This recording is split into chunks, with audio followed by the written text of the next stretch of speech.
Phinde ngibingelele ekhaya mbukeli Christ Ministry Church of Miracles DMJ Apostle Khumalo siphinde sikubingelele sikwamukele namhlanje esihlokweni sethu esithi Faith versus Fear. Ngifuna nje sibheke uthathe iphepha lakho nephepha sizoba namavesi sorifeya kuwona kodwa bengicela nje kulesi sikhathi ngicela usharele nabanye because soon after this we'll be praying for the sick. Ngicela manginomuntu nje ogulayo omaziyo ngicela umsharele Christ Ministry Church of Miracles ipage lelo azosithola kulona. Njengamanje ngicela nje usharele bonke mawunomngane wakho omaziyo ukuthi akaphathekile kahle uyagula cela umsharele ipage ngabe isihloko sakho ngabe umzalwane wakho noma ngabe ubani omaziyo ongaphatheki kahle ugulayo especially abantu abaqineke kakhulu ngiyamkhola uNkulunkulu namhlanje there's no distance uNkulunkulu la ukhona uNkulunkulu uzohambela kuwena akuthinte nje ngiyacela ushare sashare nje just few minutes sabheke labo ozobasharela ukuthi bangene nabo ku Facebook ipage Christ Ministry Church of Miracles basharele nje bonke abagulayo egameni lika Jesu ngoba namhlanje specifically I'll be praying for them. uNkulunkulu uzoba semsebenzini kholo umoya ngcwele will flow all over laba bezobe khona egameni lika Jesu. Ungaqala njengamanje ubushare egameni lika Jesu.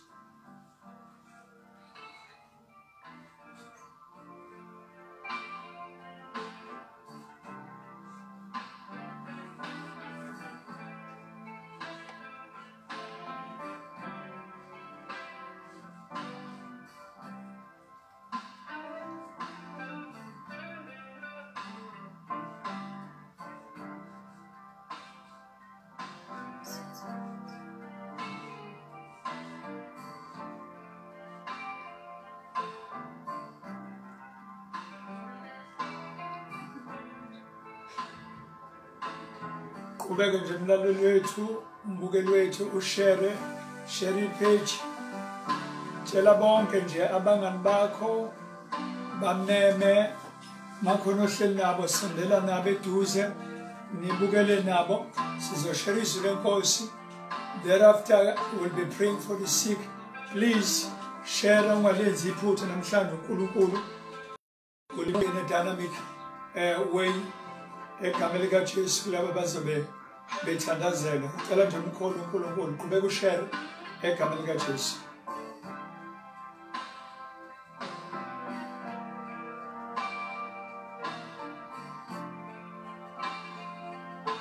Uyasibukela laphana umama umbamba kwi-technical team ukuthi baqhubeke nabazabane bashare ngepage.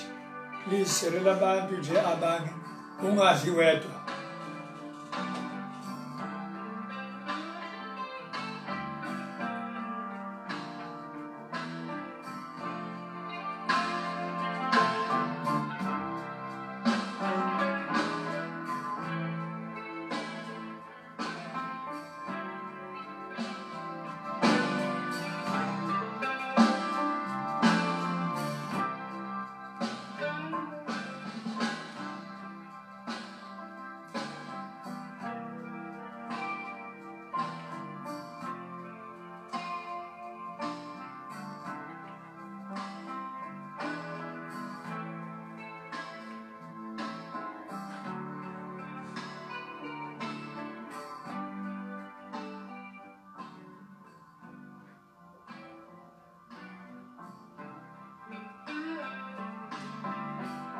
Sesiqala maduze nje share egameni lika Jesu sharele nje abanye sesiyaqala khona maduze egameni lika Jesu.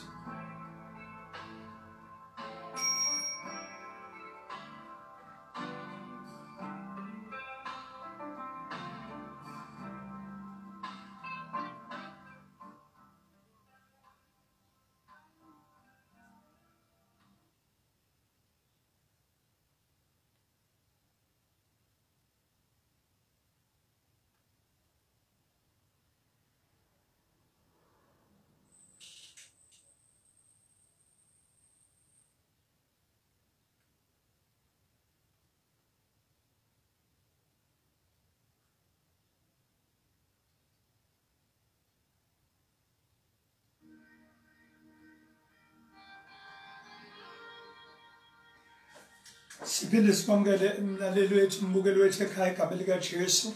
Siyaqalisa hloko sethu namhlanje sithi faith versus fear. Ake sikhuleke kafishane igama likaJesu. Baba wethu ongcwele siyabonga umusa ongako senzele wona nantambama. Sisahlangene sinema wena banathi nangombukeli ekhaya igama likaJesu nalo obhekene nalisa simo. Yabonga uNkulunkulu ukuthi uzongenelele empilweni yakhe egama likaJesu Kristu waseNazaretha. Amen. Namhlanje ngifuna sibheke kakhulukazi isihloko sethu sihlangene ngaso namhlanje. Angizukuba mude nje bamfishane kakhulu. Kakhulu engiphokephelela kubona ukuthi sikhulele abagulayo. Ngifuna nje siqale indaba yethu sibheke izwi lenkosi encwadini yamaHebheru, Hebrews chapter 11 verse 1. Lifundeka kanjena. Now faith is the assurance of things hoped for, the conviction of things not seen. Lezulu lifundeka kanjena.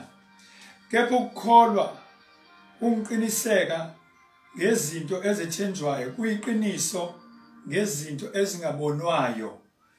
Inkosi ibusisa ukufunda kwezulayo. Enhlizweni yami kuhlale nje kakhulu bazalwane. Sabhekile emakhaya ngibuka isimo abantu abadlula kusona manje ngibuka isimo edlula kusona sonke emhlabeni akuyona iSouth Africa kuphela ethintekayo kodwa abantu bonke bakaNkulunkulu bathinteka and wonke umuntu uyayibuza ukuthi ubani ozolandela masinjeni isimo.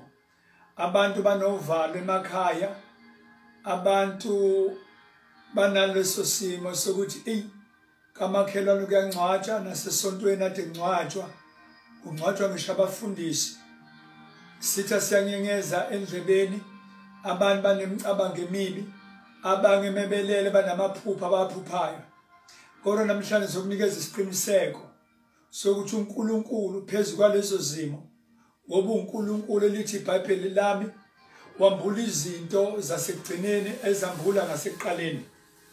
Ngizothi namhlanje kuwena uNkulunkulu khona, uNkulunkulu uzongenelela, uNkulunkulu uyithemba, uNkulunkulu khona azoyenza empilweni yakho. Now ade ngibuka abantu abaningi izolo ke ngakhulekela omunye into engiyibukile umuntu noma yini emhlaselayo sevela athi uhlaselwa yicorona. Noma ke ngabe icorona kodwa namhlanje ngizokunikeza ithemba khona uNkulunkulu azoyenza empilweni yakho. Nayo into engifuna ukuyisho kubantu base South Africa ukuthi ifear noma ukwesaba kwenza umuntu abe nama voices awezwayo, enza umuntu kube nezinto ayibonayo, and kulama voices awenzayo kumenza umuntu athathe inqumo. Ezinye inqumo zakhona zidalwa ukuthi isimo asesibone ku TV, asibone kuma social media, asifunde emaphepheni, kwakheka izinto ezithile engqondweni, and mase zakhekile engqondweni yakhe uma kwakagula isitha sivele simtshela into ehora simtshela uyahamba emhlabeni. Abanye ngingahlangana nabanye omunye umbona ukuthi engqondweni yakhe sithi sitha akavela bhali obituary yakhe ngoba vele uyahamba emhlabeni.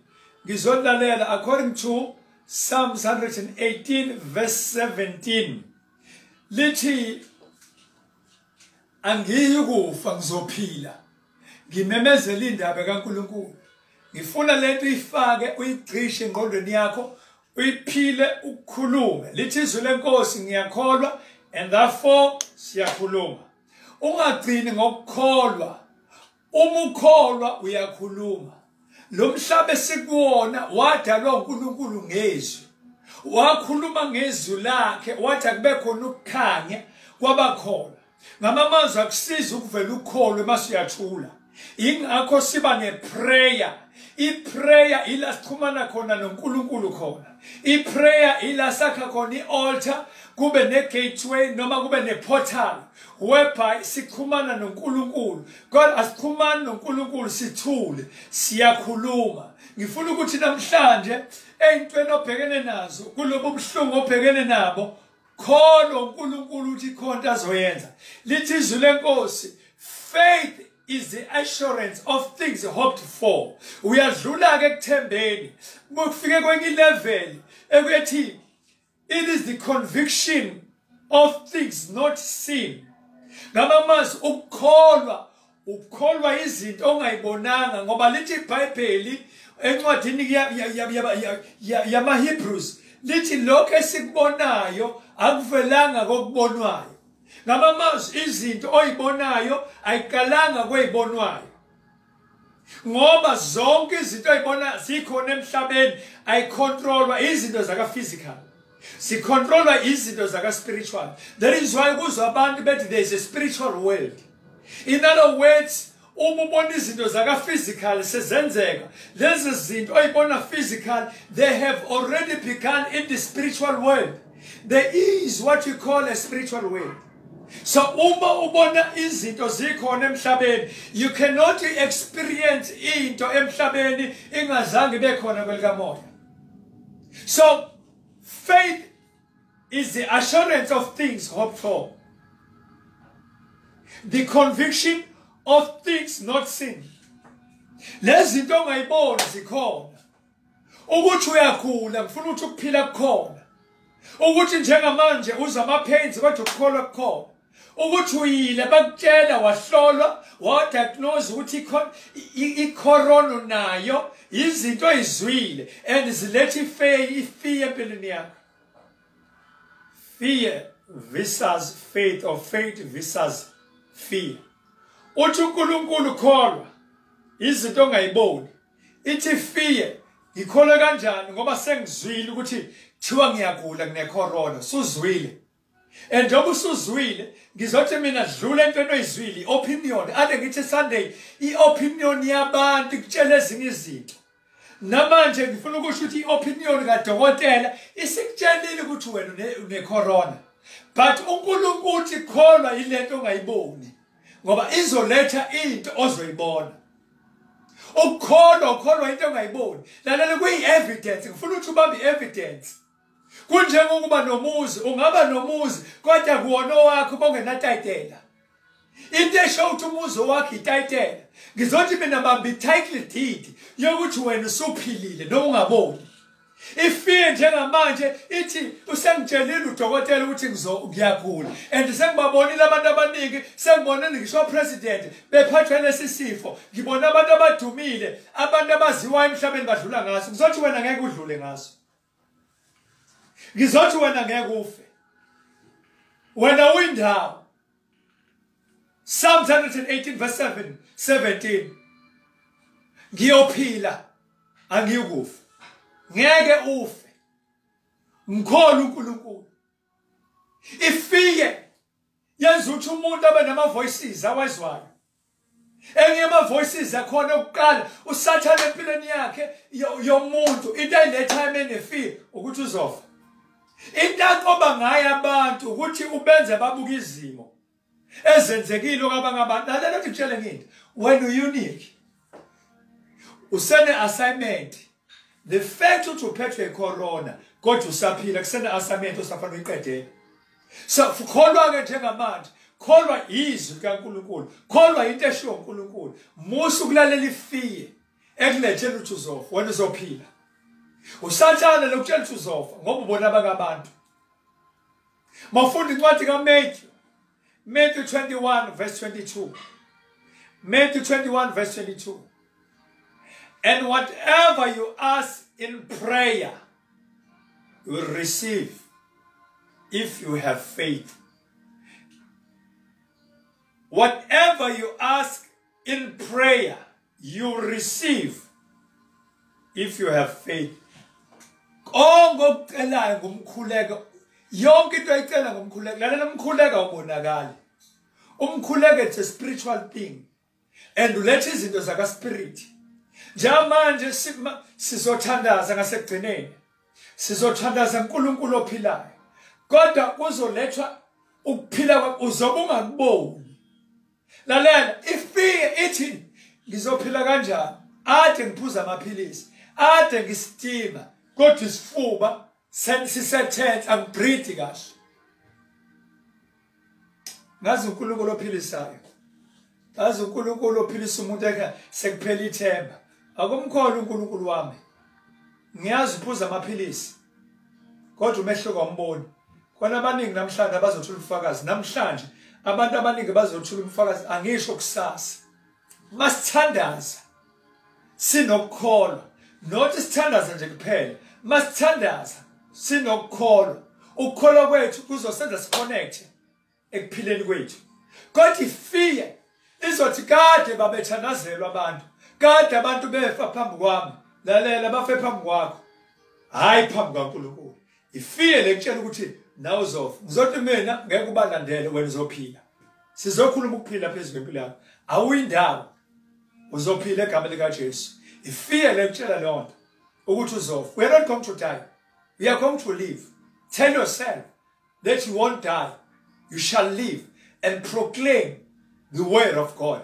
you are going to live. I'm telling you I've seen people being healed in the name of Jesus lento itshelwa abantu lento itshelwa imizwa yakho lento itshelwa ingqondo yakho ifear efakwa uSathane and ngeke ngithi ifear ake siqale ngefaith faith that is my explanation if faith is the arm or the hand of God for you to receive the things of God that is faith it is the arm of God of receiving the things of God you need to connect you need to develop the arm of the hand of God in your life so that you will be able to receive your healing. I'm going to pray for you. You need to develop that arm. You need to develop that hand. The hand of God. Faith is the hand of God. It is the arm of God for you to receive the good things of God. Ngoba fear iletha izinto ezinegative. Fear lahlisa ithemba. Fear is the arm or the hand of the devil for you to receive the negative things from the devil. Let me say it again. Fear is the hand or the arm of the devil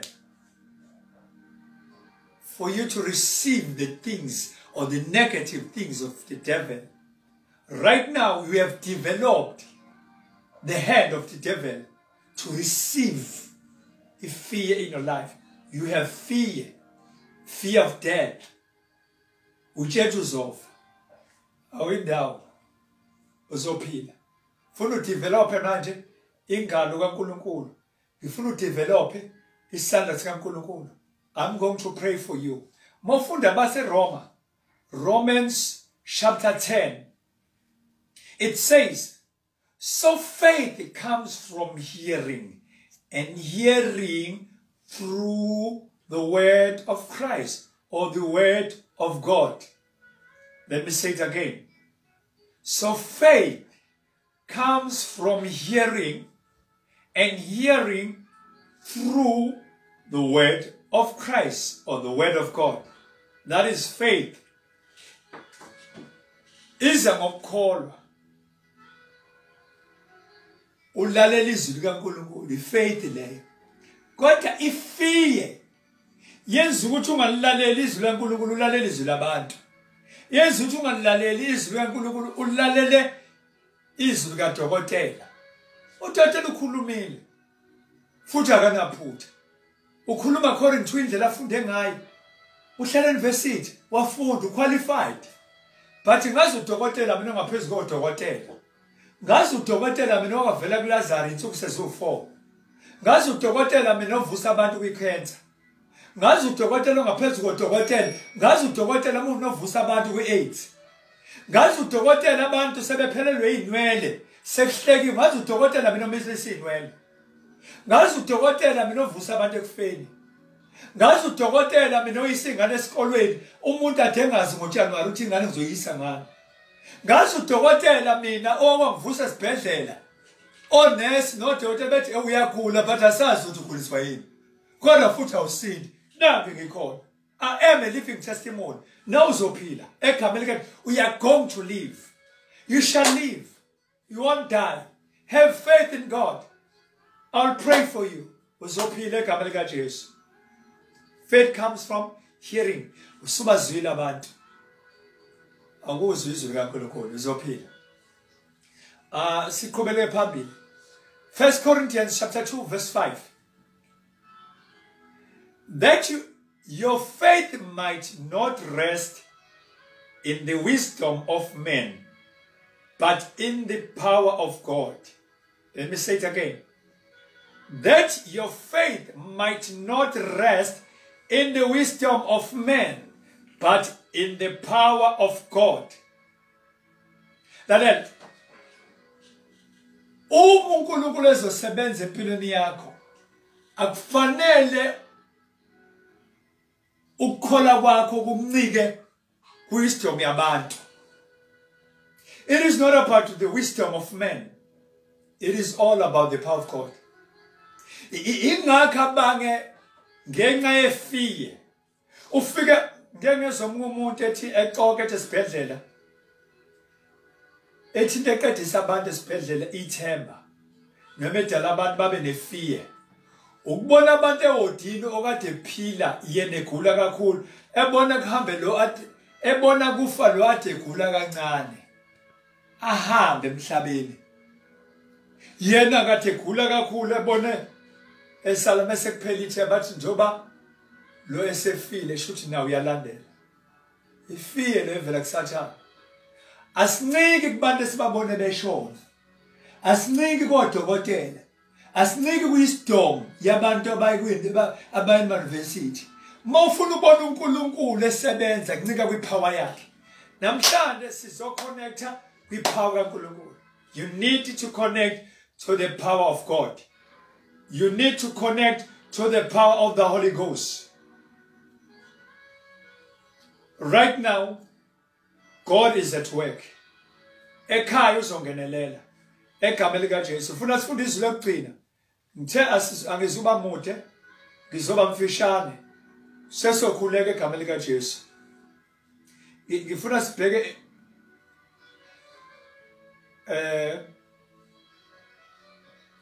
incwadi Luke chapter 1 verse 37.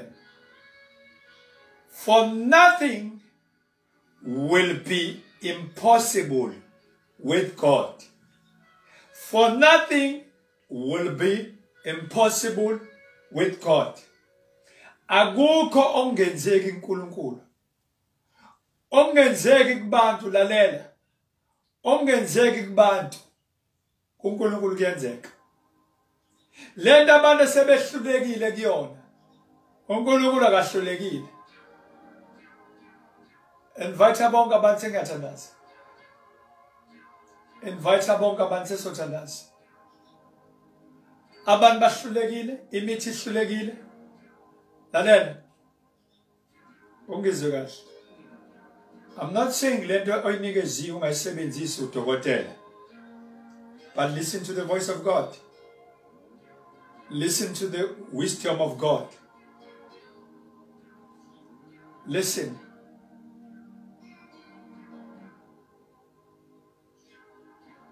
Hebrews chapter 11. Now faith is the assurance of things hoped for, the conviction of things not seen. Njengamanje oyibona healing kodwa ngicela ukhothi sikhona awuyizwa uyifeel believe healing yakhe sikhona. Stopping thinking about izinto oyibone eceleni. Yeka into oyibone abanye abantu lalela angisho ukuthi ungayibuka iTV, angisho ukuthi ungalibuka iphepha. But abantu abaningi engihlangana nabo abantu abaningi they are getting destroyed and that thing abayizwayo kuma social media isilethi fear isidestroy isiqeda ithemba.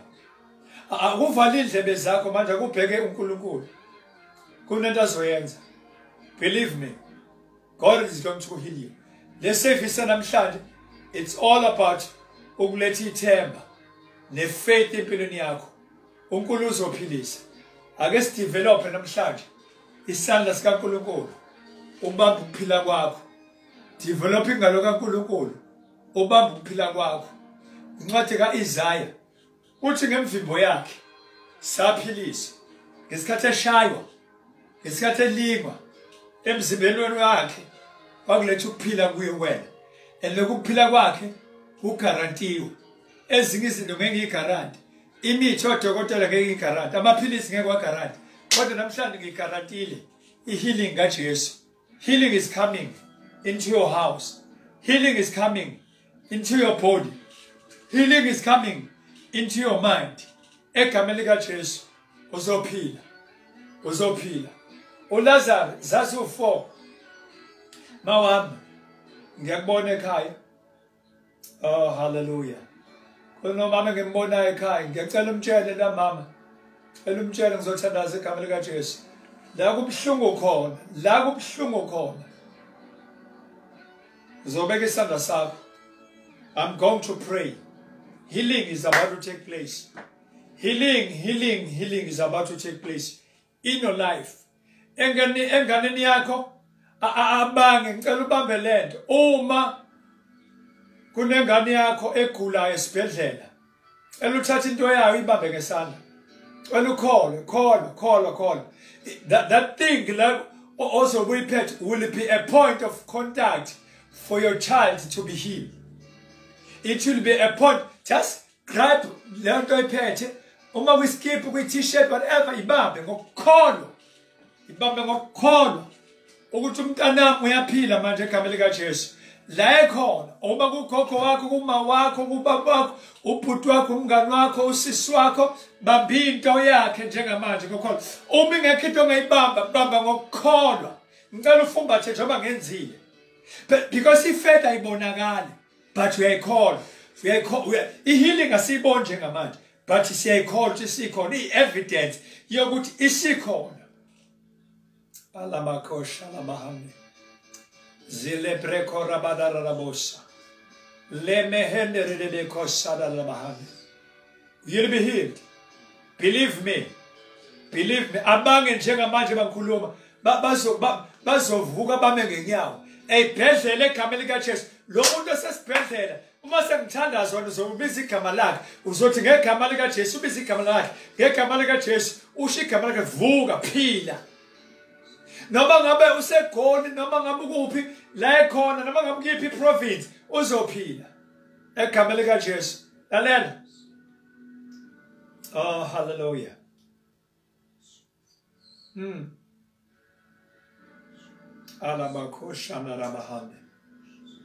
This pandemic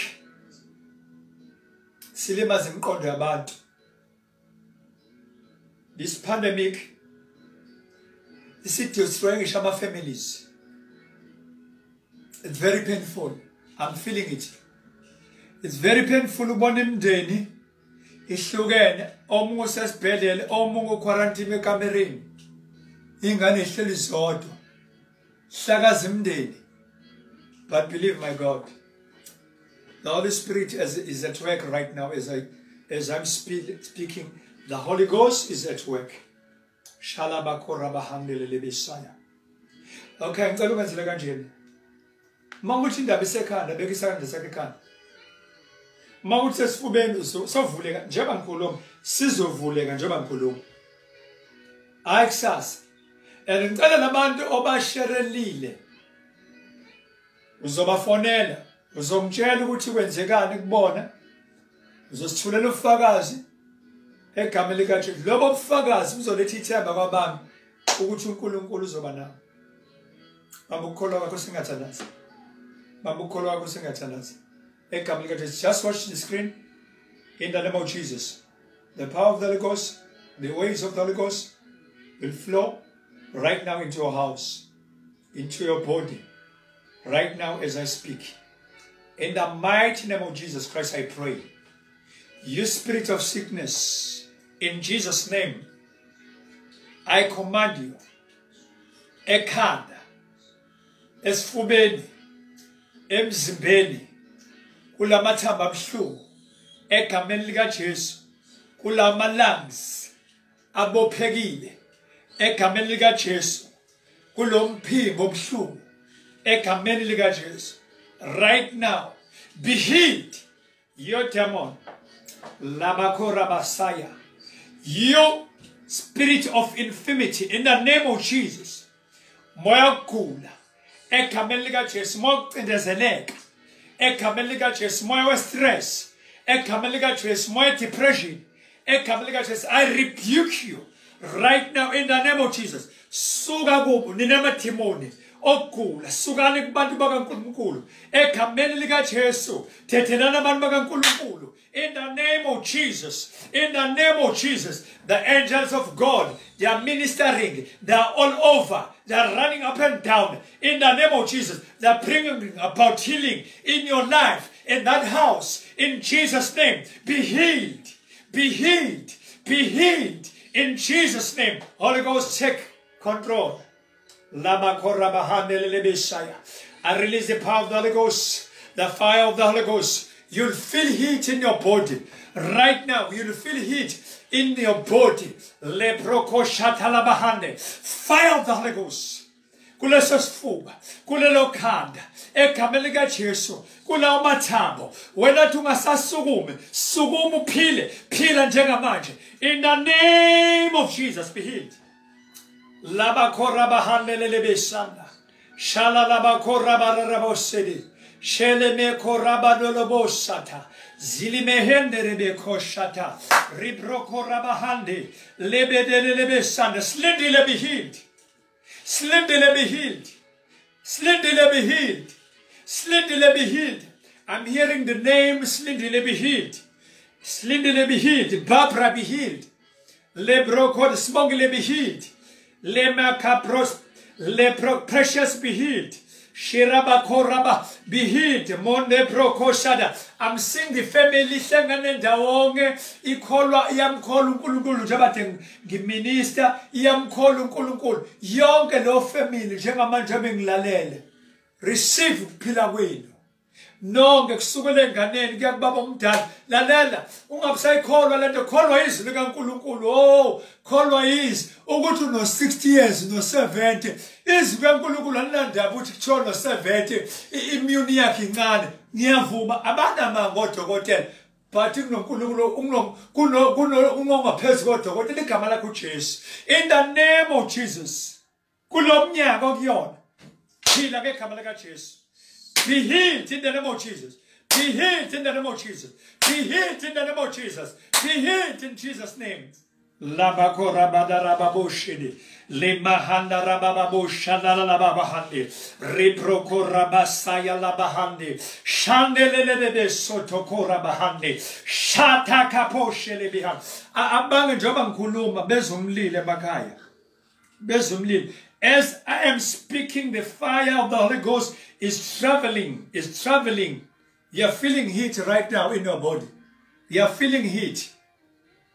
In the name of Jesus, be healed. Just be healed. In the name of Jesus, be healed. Just be healed. When Ozwa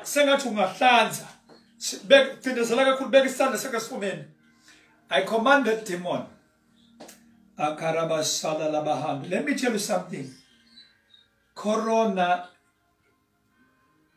is something that you cannot see. But when it enters your body, but you won't see it. I commanded that poison to come out. Vomit it in the name of Jesus. Vomit in the name of Jesus. Vomit in the name of Jesus. Because miracles are taking place. That is the power of the Holy Ghost.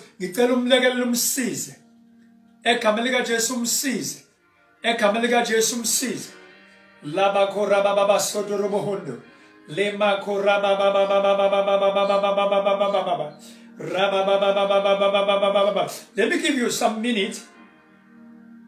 If you have faith in what I'm going to tell you, a command, a popping, I fridge, what fucking machine. I'm going to give you just a few minutes. I'll pray for that water. Uzophuza the guitar. No more puza on. I'm going to pray. It will be a point of contact. Asebenzise iwasho. I'm not saying ukuthi njalo sokuba insaka vukele lokho uNkulunkulu angibulayo njengamanje. Athi uba insaka mvukele akunamanzi, akuna iwasho, enginakho nginegama lika Jesu, nginegama lika Jesu. Njengamanje anointing izofika kulo manzi. Swaphethe. I release the anointing of God, the anointing of the Holy Ghost. Kulo manzi egama lika Jesu baphuze. Uzozwa kumanzi kunezinto ezibilayo emzimbeni wakho. Baphuze. In the name of Jesus, all poison obadala bavomit. Vomit in the name of Jesus. Vomit in the name of Jesus. You are healed. You are healed. Holy Spirit, I thank you. Jesus, I thank you. You are healed. I'm going to give you just a few minutes. Ngicela usherele nabanye usherele sitshele ukuthi kwenzekani empilweni yakho egameni lika Jesu mambamba masureti uma khona nofakazi I believe ukuthi khona uNkulunkulu akwenzayo egameni lika Jesu ukhona uNkulunkulu akwenzayo makhona uNkulunkulu akwenzayo ngicela usherele egameni lika Jesu makhona umoya ngcwele nje akwenzayo empilweni yakho ushare egameni lika Jesu abanye abantu bazosizakala ulithi iBhayibheli sizazisa izenzo zikaNkulunkulu phakathi kwabantu uma khona nje uNkulunkulu akwenzayo empilweni yakho noma ngibulayo noma akwenzayo please share egameni lika Jesu ngakaphumi live uma khona uNkulunkulu akwenzayo share nje egameni lika Jesu waseNazaretha uma khona uNkulunkulu akwenzile empilweni yakho just usherele Christ Ministry Church of Miracles egameni lika Jesu I believe ukuthi uNkulunkulu khona enzile empilweni yakho khona bathintile khona baphilisile emakhaya ezibhedlela khona uNkulunkulu uNtate yenza egameni lika Jesu ngakholwa ukuthi uNkulunkulu uphilisile sikholwa uNkulunkulu sithandaza uNkulunkulu ophilisayo sithandaza uNkulunkulu osilisa usitext nje ubhale imessage ukuthi uNkulunkulu wenzani empilweni yakho on Sunday izolo kunabantu uNkulunkulu ade baphilisa emva komkhuleko emva kodla isidlo kunomunye nje amphilisile ngithi wase Transpark uNkulunkulu amsizile uzwe nje esiswini sakhe sengathi ngigijima ayindlile ngaphandle kwakhona izinto ayikhiphayo ovele emva kwalokho waphila completely egameni lika Jesu udumo silibuyisela uNkulunkulu siyamkholwa uNkulunkulu egameni lika Jesu ukuthi kunto ayenzile amen. Okay. Abanye bazoqhubeka bebusha ubufakazi kodwa please text nje i-message ku-Christ Ministry Church of Miracles siyambonga uNkulunkulu egameni lika Jesu kholwa uNkulunkulu ukuthi usekuphilisile egameni lika Jesu kholwa ukuthi ikhona asenzile empilweni yakho ungabi novalo kunento uNkulunkulu asenzile empilweni yakho egameni lika Jesu siphinde sihlangane sizohlangana ngesonto ngo-10 ekuseni ngesonto live ku-Facebook page yebandla Christ Ministry Church of Miracles sibonga ukuba nawe please sherela abangabantu lethumayelo ubashere nathi engalalela umsherele i-anointing kaNkulunkulu ikhona amandla nomthandazo usamile egameni lika Jesu umuntu ozoyibuka will be healed egameni lika Jesu khona nje uNkulunkulu please ngiyacela basherela abangabantu ulike ipage egameni lika Jesu ngiyacela ama comments akho ucommente usho ukuthi uNkulunkulu wenzeni empilweni yakho siyamkholwa uNkulunkulu ukuthi konke ayenzile siyakubonga kakhulu ukubuka kwakho nalelo datha osipendile siyamkholwa ukuthi uNkulunkulu konke ayenzile may God bless you egameni lika Jesu Apostle TMJ Khumalo webandla Christ Ministry Church of Miracles may God bless you.